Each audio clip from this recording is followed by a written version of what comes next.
ലോകത്തിലെ ഏറ്റവും ഉയരമുള്ള പ്രദേശം ഏതാണെന്ന് ചോദിച്ചാൽ എല്ലാവരും പറയുന്ന ഉത്തരം എവറസ്റ്റ് കൊടുമുടി എന്ന് തന്നെയാണ്. എന്നാൽ ഏറ്റവും ആഴമുള്ള പ്രദേശം ഏതാണ്? അത് തീർച്ചയായും മരിയാന ട്രെഞ്ച് തന്നെയാണ്. ഇന്നും കണ്ടെത്താത്ത പല ദുരൂഹതകളും മറിഞ്ഞു കിടക്കുന്ന കടൽ പ്രദേശങ്ങളിൽ ഒന്നാണ് ഈ മരിയാന ട്രെഞ്ച്. അതേക്കുറിച്ച് ഈ വീഡിയോയിൽ കാണാം. അടുത്ത ഗ്രഹങ്ങളിലേക്ക് സാറ്റലൈറ്റുകളെ അയച്ച് ഗവേഷണങ്ങൾ ചെയ്യാൻ കഴിഞ്ഞ നമുക്ക് എന്തുകൊണ്ടാണ് നമ്മുടെ സമുദ്രത്തിലുള്ള ആഴമുള്ള പ്രദേശങ്ങളിൽ ഗവേഷണങ്ങൾ ചെയ്യാൻ കഴിയാത്തത്? കാരണം ആഴക്കടലിലെ കടുത്ത സമ്മർദ്ദവും അതുകൂടാതെ സൂര്യപ്രകാശം കടലിനുള്ളിൽ ഏകദേശം 200 മീറ്ററുകൾ വരെ മാത്രമേ ഉൾപ്രവേശിക്കൂ. എന്നാൽ 1000 മീറ്ററുകൾ വരെ ഒരു ചെറിയ പ്രകാശം ലഭിക്കും. അതിനുശേഷമുള്ള മുഴുവൻ പ്രദേശവും കൂരിരുട്ട് തന്നെയാണ്. മനുഷ്യനെ കൊണ്ട് ശ്വസിക്കുന്ന ഉപകരണങ്ങൾ അണിഞ്ഞുകൊണ്ട് 1000 അടി ആഴം വരെ മാത്രമേ പോകാൻ കഴിയൂ.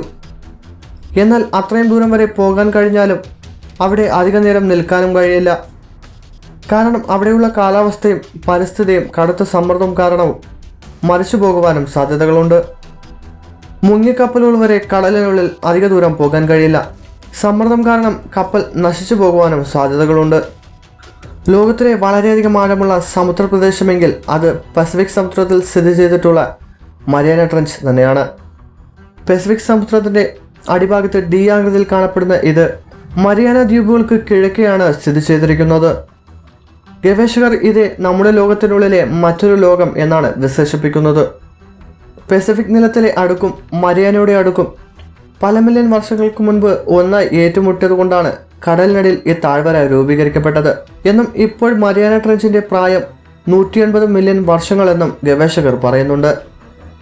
ഈ മരിയാന ട്രെഞ്ച് ഏകദേശം 11,000 മീറ്ററുകൾ വരെ ആഴവും 2550 കിലോമീറ്ററുകൾ നീളവും 69 കിലോമീറ്ററുകൾ വീതിയുമുണ്ട്. അതുകൂടാതെ മരിയാന ട്രെഞ്ചിന് അടിഭാഗത്ത് 1 മുതൽ 4 ഡിഗ്രി സെൽഷ്യസ് വരെ താപനിലയും 8 ടൺ വരെ സമ്മർദ്ദവും കാണപ്പെടും. ലോകത്തിലെ ഏറ്റവും വലിയ എവറസ്റ്റ് കൊടുമുടി പോലും ഇതിനുള്ളിൽ മുഴുവനായി മുങ്ങിപ്പോകും. അത്രയധികം താഴ്ചയുള്ളതാണ് ഈ മരിയാന ട്രെഞ്ച്. 1957 സോവിയത്തിലെ ഗവേഷകർ വിത്യാസ് എന്ന കപ്പലിൻ്റെ സഹായത്തോടെ മരിയാന ട്രെഞ്ചിന് ഏകദേശം 7 കിലോമീറ്ററുകൾ ആഴത്തിൽ ഗവേഷണങ്ങൾ നടത്തിയിരുന്നു. അപ്പോൾ പല വിചിത്രമായ കടൽ ജീവജാലങ്ങളെയും കണ്ടെത്തിയിരുന്നു. അപ്പോൾ അധികം സാങ്കേതിക വിദ്യകളൊന്നും ഇല്ലാത്തതുകൊണ്ട് 7 കിലോമീറ്ററുകൾക്കപ്പുറത്ത് എന്താണ് ഇരിക്കുന്നത് എന്ന് കണ്ടെത്താൻ കഴിഞ്ഞിരുന്നില്ല. ഇംഗ്ലണ്ടിലെ കപ്പൽ സൈന്യത്തിലെ ചാലഞ്ചർ എന്ന കപ്പലാണ് ആദ്യമായി 1960 മരിയാന ട്രെഞ്ചിൻ്റെ അടിഭാഗം വരെ ചെന്നത്. ഒരു ലൈറ്റ് വേവ് ടെക്നോളജി ഉപയോഗിച്ച് മരിയാന ട്രെഞ്ചിൻ്റെ താഴ്ച ഏകദേശം 11 കിലോമീറ്റർ വരെ ഉണ്ടാകുമെന്ന് കണ്ടെത്തുകയും ചെയ്തു. അതിനുശേഷം 1995 കൈക്കോ എന്ന ആളില്ലാത്ത മുങ്ങിക്കപ്പലും 2009 നേരിയസ് എന്ന മുങ്ങിക്കപ്പലും മരിയാന ട്രെഞ്ചിൻ്റെ അടിഭാഗം വരെ ചെന്നിട്ട് തിരിച്ചു വരികയും ചെയ്തു. ഇതുവരെ 3 പേർ മാത്രമേ മരിയാന ട്രെഞ്ചിൻ്റെ അടിഭാഗം വരെ ചെന്നിട്ടുള്ളതായി പറയപ്പെടുന്നു. ഇതിലെ ഒരാൾ ലോകപ്രശസ്തമായ സിനിമാ സംവിധായകൻ ജെയിംസ് കാമറോൺ. മറ്റവർ അമേരിക്കയിലെ കപ്പൽ സൈന്യത്തിലെ ഡോൺ വാൽഷ്, ജാക്വസ് പിക്കാർഡ് എന്ന 2 പേരാണ്.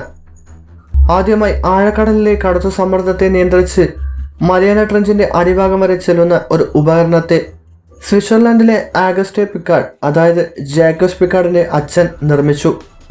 പല പരിശോധനകൾക്ക് ശേഷം 1960 8ാമത്തെ ശ്രമമായി മരിയാന ട്രെഞ്ചിൻ്റെ അടിഭാഗത്തേക്ക് ചെന്നു. 1 സെക്കൻഡ് 0.9 എന്ന വേഗത്തിലാണ് അവർ യാത്ര ചെയ്തിരുന്നത്. ഏകദേശം 11,000 മീറ്ററുകൾ ആഴത്തിൽ വെള്ളത്തിൻ്റെ സമ്മർദ്ദം മറ്റ് സമുദ്രങ്ങളെക്കാൾ 1100 തവണകൾ അധികമാണ്.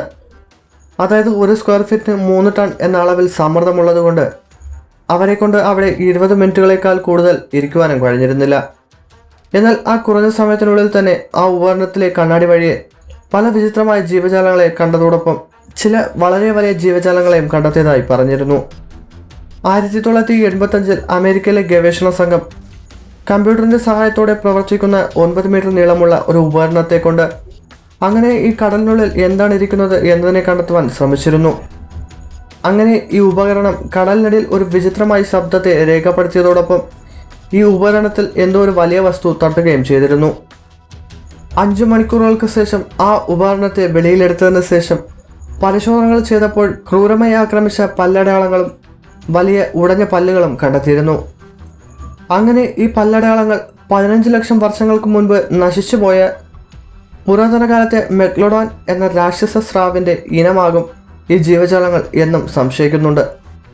കാരണം 8 ടൺ സമ്മർദ്ദമുള്ള താഴ്ചയിൽ ഇപ്പോഴുള്ള ഏത് കടൽ ജീവികളെ കൊണ്ടും ജീവിക്കാൻ കഴിയില്ല. അതുകൊണ്ട് തന്നെ ഇത് പണ്ടുകാലത്ത് ജീവിച്ചിരുന്ന മെക്ലോഡോൺ എന്ന സ്രാവിൻ്റെ ഇനമാകും എന്ന് സംശയിക്കാൻ കാരണം. അതുകൂടാതെ മനുഷ്യക്കണ്ണുകൾ ഇതുവരെ കാണാത്ത goblin shark, angler fish, viper fish, sea cucumber, barreleye പോലുള്ള വിചിത്രമായ കടൽ ജീവികളും ഇതിനുള്ളിൽ ജീവിക്കുന്നുണ്ട്. അതോടൊപ്പം മഞ്ഞൾ ചുവപ്പ് നിറത്തിൽ പ്രകാശിക്കുന്ന ഒരു വിചിത്രമായ റൊസാട്ട എന്ന ജെല്ലി ഫിഷും കണ്ടെത്തിയിരിക്കുകയാണ്. മുഴുവനായി ഗവേഷണം ചെയ്യാൻ കഴിയാത്ത ഈ മരിയാന ട്രെഞ്ചിനെ കുറിച്ച് എന്തെങ്കിലും ഗവേഷണങ്ങൾ ചെയ്താൽ അതിശയിപ്പിക്കുന്ന പല ജീവജാലങ്ങളെയും കണ്ടെത്താൻ കഴിയും. അതുവരെ നമുക്കും കാത്തിരുന്ന് കാണാം. ഈ ന്യൂസ് നിങ്ങളേവർക്കും ഇഷ്ടപ്പെടുമെന്ന് കരുതുന്നു. ഇഷ്ടപ്പെട്ടവർ മറക്കാതെ ലൈക്ക്, കമൻറ്റ്, ഷെയർ ചെയ്യുക. ഇതുപോലെയുള്ള കൂടുതൽ പുതിയ ന്യൂസുകൾക്കായി മറക്കാതെ സബ്സ്ക്രൈബ് ചെയ്യുക.